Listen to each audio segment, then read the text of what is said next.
감미로운 목소리로 우리 특별한 찬양을 들려주신 우리 찬양대 감사합니다. 우리 이 시간 함께 인사해 보도록 하겠습니다. 하늘까지 함께 갑시다. 옆 사람과 오래 만난 가족들과 또 인사해 봅시다. 하늘까지 함께 갑시다.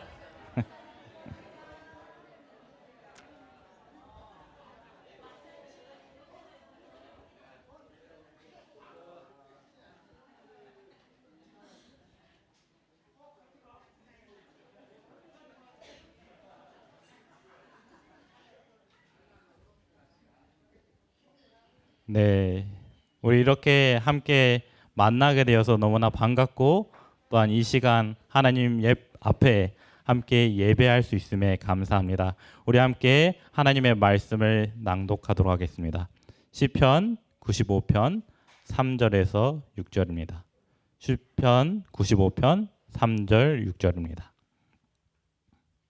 함께 한 목소리로 읽겠습니다. 여호와는 시작.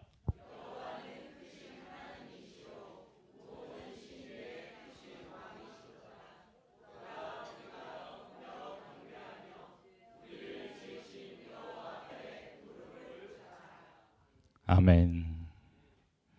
우리가 이 시간 하나님 주신 안식 속에서 하나님 앞에 온전히 예배하기 바랍니다. 우리나라의 명절 추석이 다가왔습니다. 얼마나 좋은 날인지 이런 말을 하죠. 더도 말고 덜도 말고 한가위만 같아라. 우리는 이 명절을 보내면서 많은 가족들을 만나게 됩니다. 그동안 만나지 못했던 이 시간 또한 많은 분들이 오고 가며 하나님 안에서 안전하며 또한 즐거운 명절을 보내시기 바랍니다. 명절이 되면 각 가정마다 다양한 문화들이 있습니다. 우리 성도님들의 가정에는 어떠한 문화들이 자리하고 있나요? 저는 명절이 되면 온 가족이 모입니다. 할머니 댁에 모여서 음식을 준비하죠. 우리 집은 남자 여자 상관없이 다 같이 준비해야 됩니다. 할머니가 좋아하는 만두를 빚기 위해서 반죽을 하고 속을 만들고 그리고 함께 모여서 얘기를 하죠. 어떻게 지내는지. 그리고 또 추석에는 송편이 빠지면 안 되죠. 송편도 함께 만들면서 함께 즐거운 시간을 보내는 그러한 문화가 있습니다. 이 시간 함께 우리 잠깐 나누려고 합니다. 우리 특별히 우리 장이 월곡교 중에서 나는 우리 가정에 이러한 특별한 문화가 있다. 혹시 함께 나누실 분 계실까요? 딱 3분만 받도록 하겠습니다. 손을 안 들 것을 알기에 선물을 준비했습니다. 그래서 우리 혹시 손 들었는데요? 혹시 우리 가정에는 이런 명절에 이런 문화가 있다. 네, 작은 거라도 좋습니다. 누가 있을까요? 우리 가족 명절에 없을까요? 그래도 우리 가정은 이러한 음식을 한다. 아니면 우리 송영수 씨님 잠깐 마이크 뒤에 주시죠.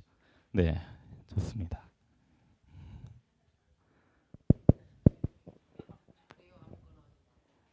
우리는 해마다 송편은 꼭 해 먹어요. 송편에 뭐가 들어가죠? 속에? 저는 녹두 기피하고 푸콩 껍질 까서. 아, 네, 아주 맛있는 오늘도 송편을. 해가지고 구도자들하고 논아 먹었어요. 아, 좋습니다. 자, 우리 권세인 사모님 기억하시고 꼭 전달해 주세요. 자, 나머지 2분이 더 남았습니다. 혹시 누가 있을까요? 이은자 지사님 있나요? 네, 한번 말씀해 주시죠. 저희는 이렇게 남다르게 이게 추석에는 막 지지고 볶고 이런 음식을 많이 먹는다고 우리 큰딸이 엄마 우리 그냥 먹는 대로 그냥 평소에 먹는 것처럼 좀 해달라 그래가지고 뭐를 하냐면 월남쌈을 해서 먹어요. 그리고 이제 무슨 국수지? 쌀국수 말고 막국수하고 아주 네, 맛있어 이런 거를 보이네요. 보편적으로 먹어요. 갑자기 생각이 안 나네. 월남쌈 네네, 막국수. 막국수. 네, 감사합니다. 자, 이제 마지막 한 분이 남았습니다. 우리 김효성 집사님 손을 드셨는데, 네, 한번 말씀해 주시죠.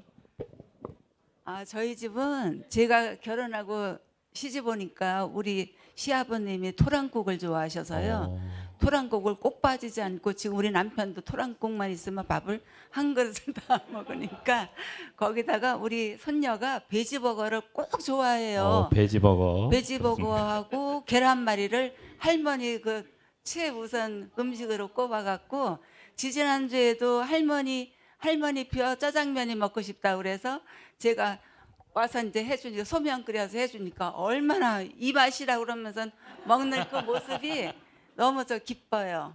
네, 몸은 좋습니다. 아파도. 네, 우리 특별히 가정의 문화를 말씀해 주신 분들에게는 부여에서 온 밤을 나눠드리도록 하겠습니다. 자, 귀한 밤을 드시고 또한 즐거운 명절 보내시기 바랍니다. 우리가 명절이 되면 이렇게 각 가정에 모여서 함께 각 가정에 있는 문화의 시간을 보내곤 합니다. 그렇다면 우리는 하나님 안에서 어떠한 문화의 시간들이 필요할까요? 하나님께서는 태초에 아담과 하와를 창조하십니다. 그리고 그들에게 안식일을 선물하여 주시죠. 부조와 선지자에 보면 이러한 말씀이 있습니다. 하나님께서는 낙원에서라도 사람에게 안식일이 불가결하다는 것을 아셨다. 그는 하나님의 작품들을 더욱 충분히 숙고하고 그분의 능력과 선하심을 명상할 수 있도록 7일 중 하루 동안은 자신의 이익과 일을 제쳐놓을 필요가 있었다. 그는 그에게 하나님을 더 명확하게 상기시켜주고 그가 누리고 소유한 모든 것이 창조주의 자선심, 많은 손에서 나온 것임을 그에게 상기시키므로 감사하는 마음을 일깨워 줄 수 있는 안식일을 필요로 하였다. 아멘. 하나님께서는 태초에 아담과 하와를 창조하시면서 한 가정을 만들어 주십니다. 그리고 그들을 통하여 예배하게 하시죠. 창조주 하나님을 기억하기 위하여 또한 그 거룩한 날을 구별하기 위하여 예배합니다. 이 아담과 하와가 얼마나 아름다운 곳에서 하나님을 창조하고 경배하였는지 저는 그때를 한번 상상해 봅니다.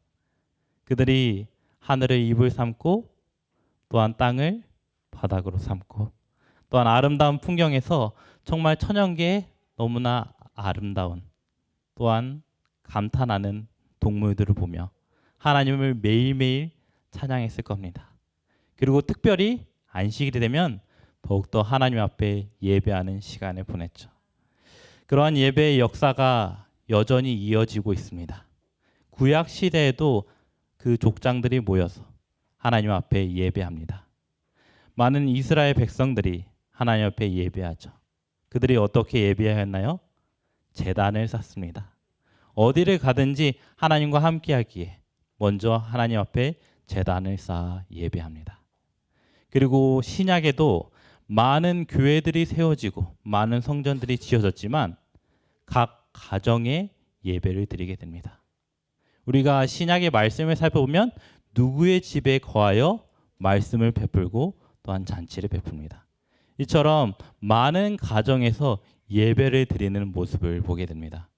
우리는 이러한 모습을 통해서 하나님의 예배가 가정에서부터 또한 교회로 이어지며 가정교회가 세워지는 것을 보여지게 되죠.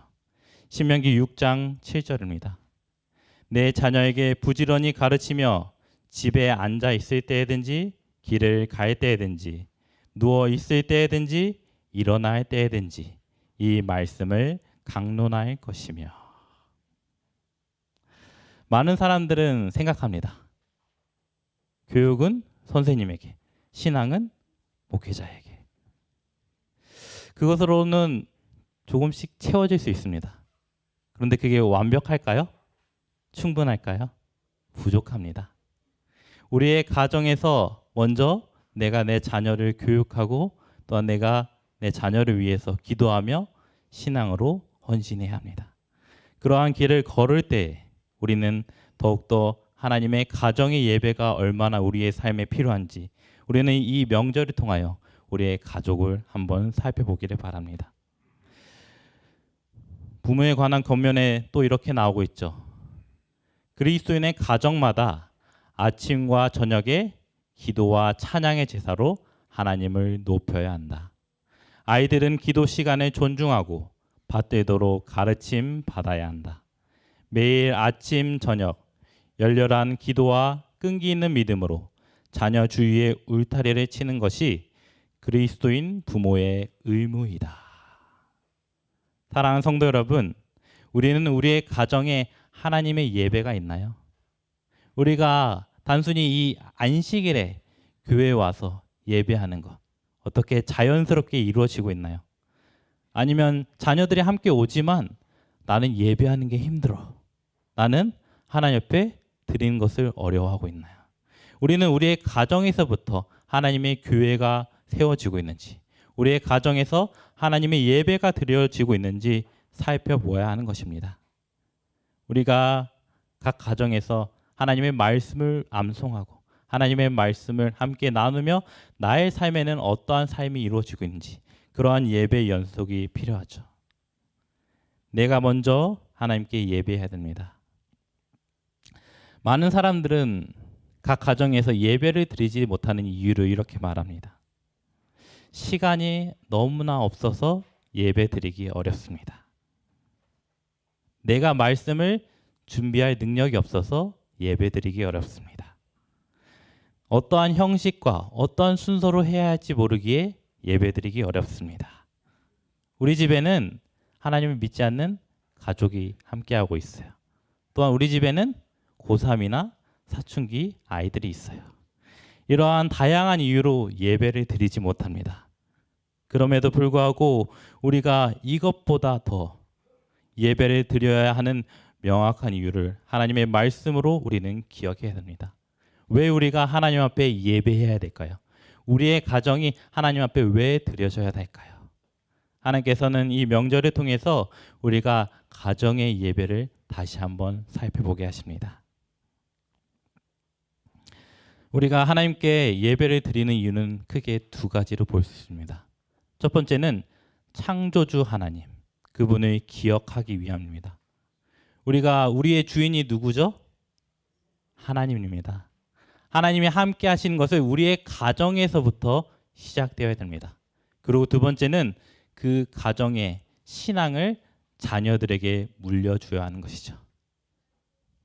이것을 기억하고 또한 이것을 지키기 위해서 우리는 예배해야 하는 것입니다. 우리 각 가정에 많은 문화들이 있습니다. 또한 그 문화들을 꾸리며 나아가게 되죠. 그렇다면 우리가 하나님 앞에서 어떻게 예배할 수 있을까요? 우리는 간단하게 세 가지만 기억하면 됩니다. 말씀과 기도와 찬양.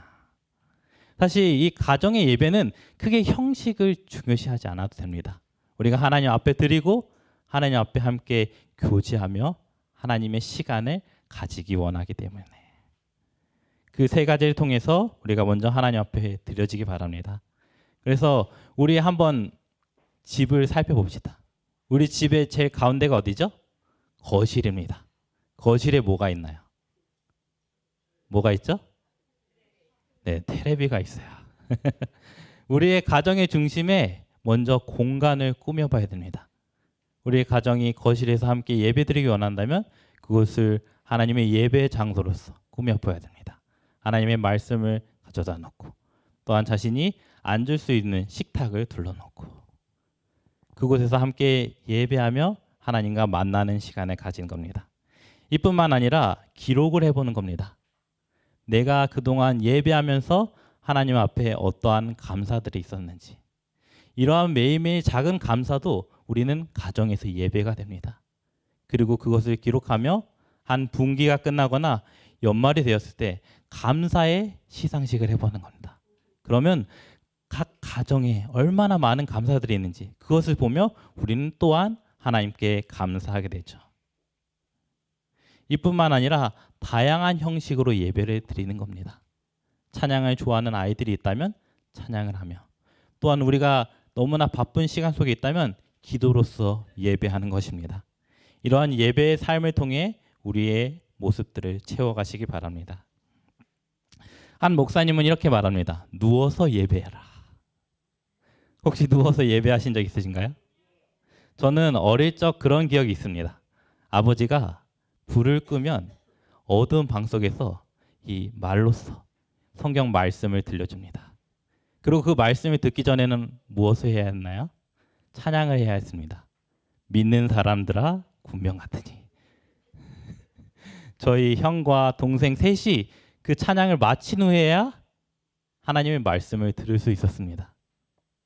저는 그때 그 말씀이 얼마나 기억에 남는지 그 어두운 방 속에서 함께 말씀을 듣고 또한 찬양했던 기억이 납니다.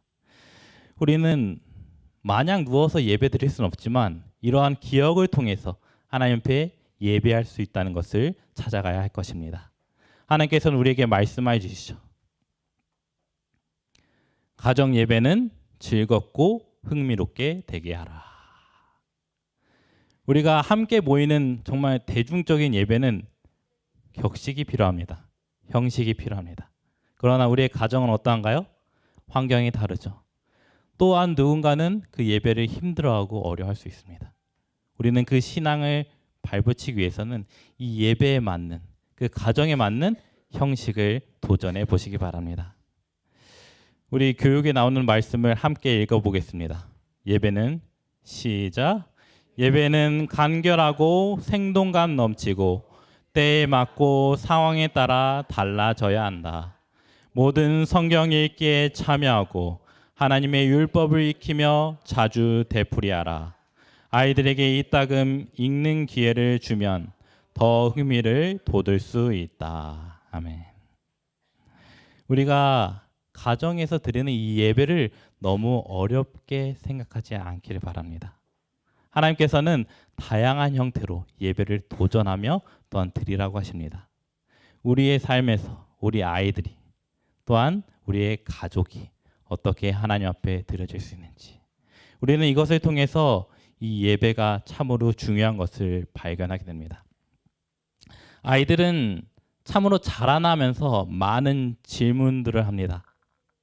얼마나 많은 질문들을 하는지 쉴 새 없이 정말 답하기도 어려운 질문들을 하죠. 그래서 이 아이들은 정말 순수하면서 특이한 질문들을 하죠. 하나님이 사자보다 강하나요? 유치부나 초등부 저학년 되는 아이들은 이러한 질문을 합니다. 그리고 나이가 들면 들수록 더욱더 신중한 질문들을 하죠. 하나님은 어떻게 태어나셨나요? 우리 사람이 태어나기에 하나님도 태어난 것이 아닐까 착각을 합니다. 그리고 더 잘하면 왜 악이 존재하나요? 그리고 하나님이 계신다면 왜 전쟁이 있나요? 우리의 각 가정에서 자녀들에게 혹은 하나님 믿지 않는 가정 속에서 이러한 질문들이 나오게 됩니다. 우리는 이러한 질문 속에서 어떠한 대답을 주고 있나요? 많은 부모들이 때로는 이러한 대답을 합니다. 교회 가서 목사님에게 물어보자. 그런 광고가 많이 있죠. 그것도 좋은 방법입니다. 하지만 더 좋은 방법은 부모가 함께 준비하며 공부하는 겁니다. 그 부모가 아이를 위해서 그 영적으로 민감하며 정체성을 키워나가는 그때에 함께 공부하며 알려줄 때 부모와 아이가 같이 성장할 수 있는 것입니다. 하나님께서는 영적으로 함께 성장하기를 원하십니다. 그리고 우리에게 보여주시죠. 자식은 부모의 거울입니다.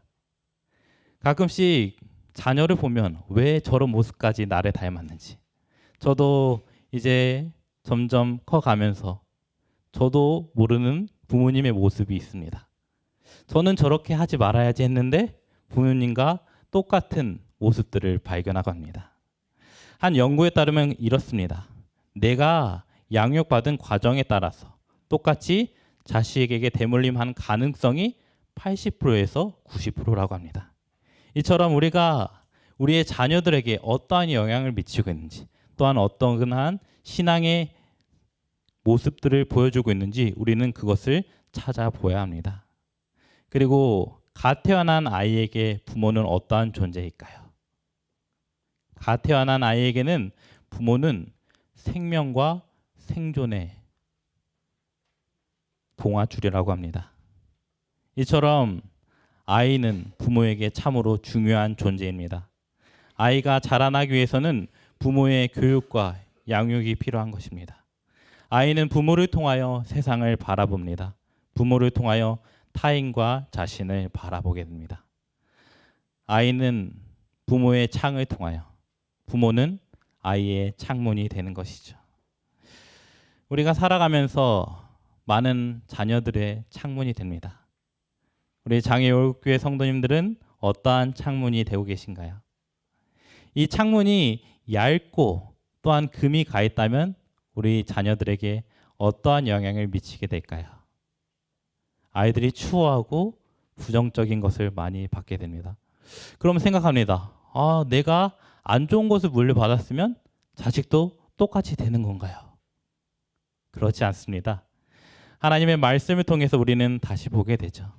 우리가 때로는 부족하고 우리가 연약하며 잘못된 것을 자녀에게 줄 수 있지만 우리는 하나님의 말씀으로 그 예배를 함으로 하나님의 뜻을 다시 세우게 됩니다. 이처럼 우리가 하나님 앞에 예배를 드리는 것이 중요합니다. 가정 예배를 통하여 하나님의 힘을 얻고 하나님의 세계를 바라보는 것을 아이에게 가르쳐야 하는 것입니다. 부모의 세계관은 아이의 세계관이 되는 것입니다.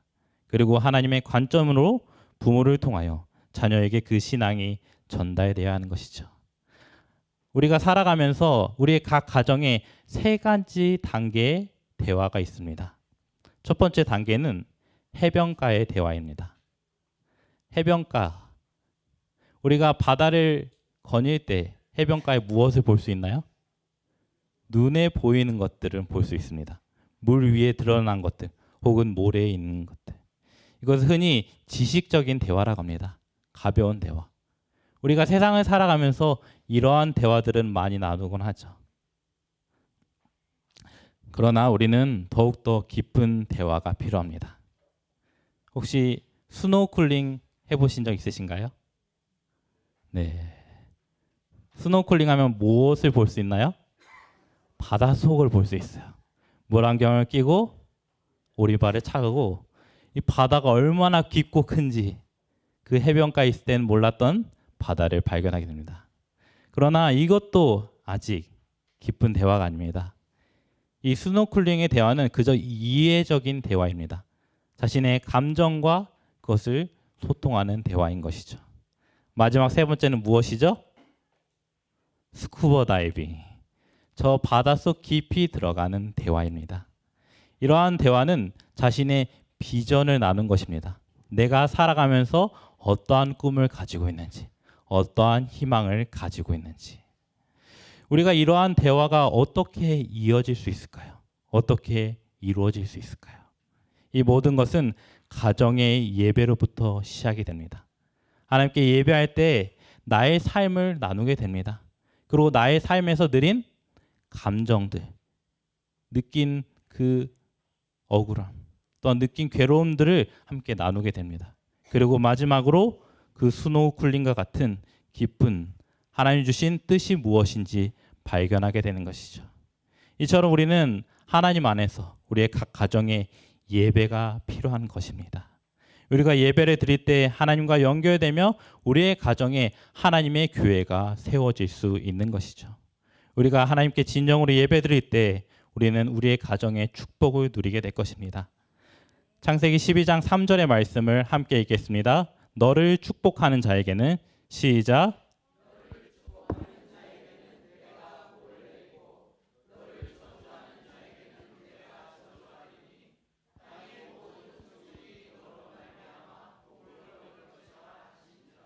아멘.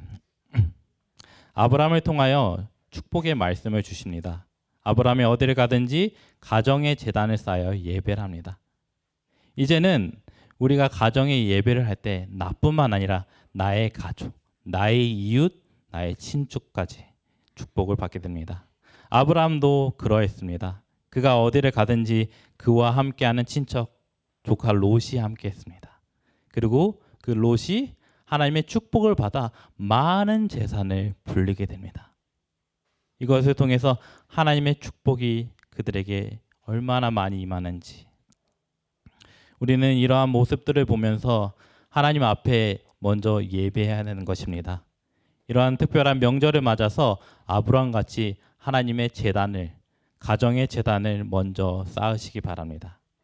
가정 예배를 통해서 나를 변화시키고 가족이 깨어지며 나의 친척, 나의 삶의 터까지 하나님의 세계를 넓혀갈 수 있을 것입니다. 그리고 삶에서 든든한 버팀목이자 하나님의 교회가 나의 가정에 세워질 수 있는 것이죠. 어떠한 환난과 역경이 와도 우리의 가정은 안전할 수 있을 것입니다. 세상은 더욱더 악하게 변해가고 있죠. 요즘은 이 삼육학교에서도 신앙을 가르치는 것, 또한 신앙을 교육하는 것이 쉽지 않습니다. 점점 국가적인 제재로 인하여 이 학교도 언젠가는 무너져가며 힘들어지게 됩니다. 이러한 때에 우리는 무엇을 살펴야 할까요? 우리의 가정을 보살펴야 하는 것입니다. 우리의 가정이 예배를 세움으로 하나님의 교회가 온전할 수 있도록 지켜야 하는 것이죠. 우리의 가정을 먼저 움직이시 바랍니다. 하나님께서는 말씀해 주시죠. 아버지는 가정의 머리이자 제사장이다. 어머니는 가정의 무엇이죠? 여왕이라고 합니다. 그리고 하나님과 동역하게 되는 가장 가까운 일을 하는 자라고 말하고 있습니다. 세상은 가정을 파괴하려고 합니다. 가정을 무너뜨리려고 합니다. 그리고 우리는 그 가정의 모습을 잃어가고 있죠. 마치 가정이 원래 이런 것처럼. 그러나 우리가 기억해야 될 것은 하나님의 가정은 온전히 우리가 예배할 때에 세워지며 하나님을 통하여 축복을 받게 됩니다. 하나님께서 우리에게 말씀해 주십니다. 우리를 통하여 하나님의 축복의 통로가 되게 한다고. 하나님의 뜻을 세움으로 우리 함께 하나님의 축복을 누리시기 바랍니다. 우리 이 시간 함께 고백해 봅시다. 나는 축복의 통로야. 다시 한번 해보겠습니다. 나는 축복의 통로야. 이제 옆 사람을 가리키며 얘기해 봅시다. 너는 축복의 통로야.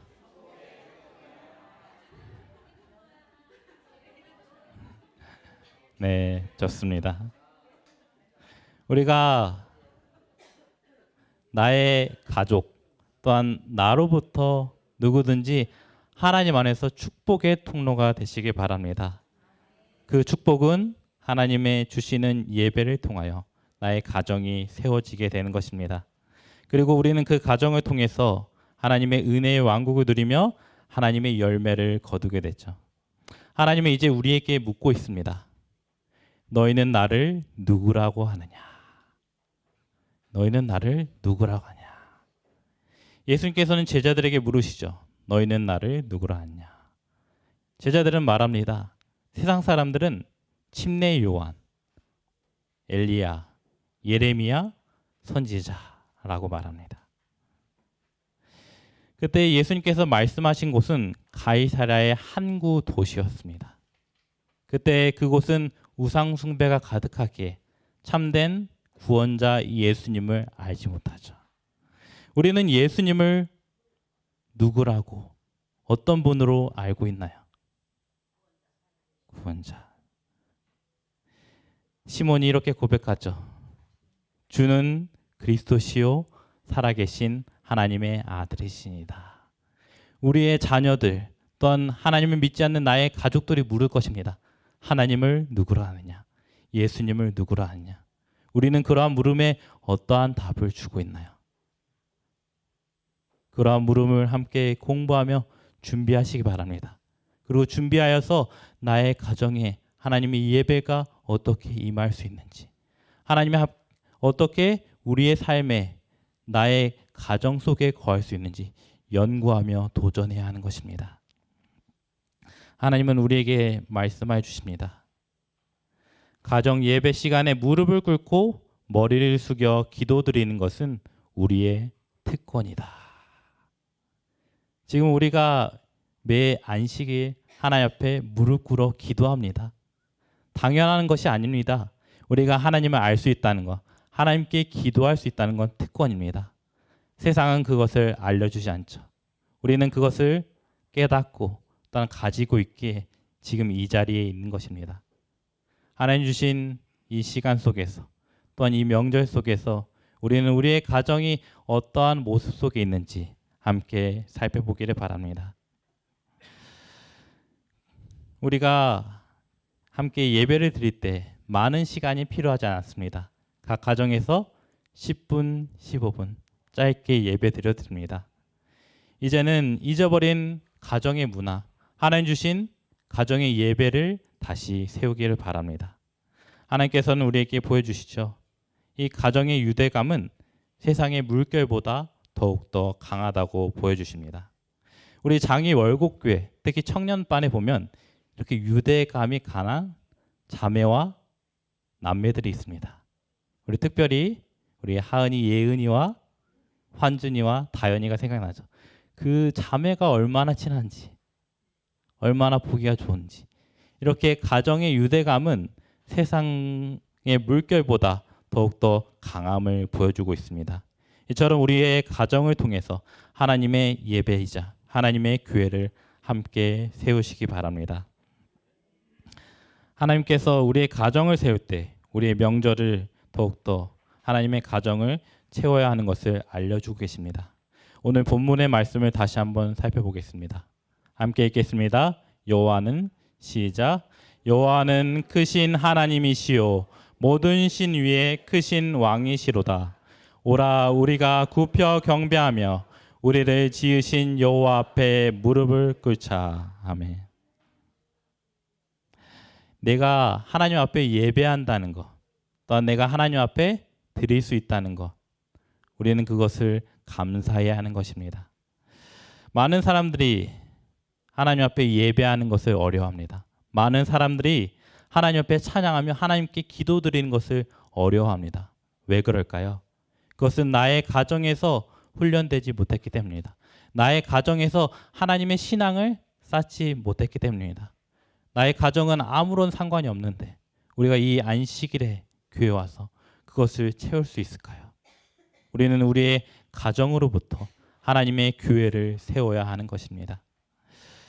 제가 대학생 시절 신학생 친구들이 모이면 함께 맛있는 것을 먹고 또 즐기는 시간이 있었습니다. 그리고 이들이 많은 교회에 와서 전도자로 또한 많은 일꾼으로 사역을 했습니다. 그러나 한 가지 좀 어색한 것이 있었죠. 이상하게 친구들이랑 모이면 기도하는 것이 어색합니다. 누가 기도를 해야 될지 서로 눈치를 봅니다. 그 많은 신학생들이. 왜 그럴까요? 그들이 평상시에 많이 기도하지 않았기 때문입니다. 이처럼 우리의 가정에서도 함께 예배하며 기도하지 않는다면 우리는 불편하고 어색해할 수 있습니다. 그리고 아이들은 질문할 겁니다. 왜 교회에 가야 돼? 왜 이러한 신앙을 해야 돼? 그러한 질문을 한다는 것은 아이들이 점점 자신의 정체성, 자신이 무엇을 해야 될지 찾아가는 겁니다. 우리는 그러한 아이들의 민감함에 반응하여 함께 준비하시기 바랍니다. 나의 가정에 어떠한 하나님의 은혜가 임할지, 나의 가정 속에서 하나님의 예배를 통하여 어떠한 임재가 누리게 될지, 우리는 그것을 기억할 때 하나님의 가정을 세울 수 있는 것입니다. 사랑하는 성도 여러분, 우리는 이 안식일에 하나님 앞에 예배하기 위해 모였습니다. 지금 이 자리에 누가 함께 하고 있나요? 하나님이 함께 하십니다. 아멘. 그리고 나의 가정이 함께 하고 있습니다. 만약 나의 가정이 이 자리에 함께 하지 못한다면 하나님께서 우리에게 주신 과제입니다. 나의 가정에 어떻게 하나님의 나라가 임할 수 있는지, 하나님의 예배가 임할 수 있는지 우리가 그것을 도전해 보시기 바랍니다. 다양한 방법으로 도전할 때 하나님께서는 그곳에서 은혜를 주실 것입니다. 그러므로 우리가 어디에 있든지 하나님의 축복을 누리시기 바랍니다. 대초부터 지금까지 하나님께서는 가정의 예배를 세우라고 하십니다. 우리가 함께 기도하는 것, 예배하는 것 게을리하지 말아야 됩니다. 저도 이제 결혼을 하며 제 아내에게 물어봤습니다. 어떠한 꿈을 가지고 있냐고. 권세인 사모는 예배에 대한 꿈을 가지고 있습니다. 어릴 적부터 부모님을 통하여서 아침과 저녁으로 예배를 드리며 그 기억이 얼마나 특별하고 중요한지, 그 예배를 통해서 가정이 세워지고 지켜지는 것을 보았습니다. 우리는 이처럼 힘들고 어려울지라도 하나님 안에서 우리의 각 가정에 예배를 세우시기 바랍니다. 아버지는 그 가정의 제사장으로서, 어머니는 그 교회의 여왕으로서 그 교회를 세워야 하는 것입니다. 그리고 그 교회가 세워질 때 우리는 우리의 교회이자 더 큰 하나님의 나라를 확장할 수 있을 것입니다. 그러므로 우리가 언제 어디에 있든지, 또한 이 즐거운 명절을 맞이하며 나의 가정을 하나님 앞에 온전히 드리는 하나님의 자녀가 되기를 간절히 바라며 말씀을 마치겠습니다. 이 시간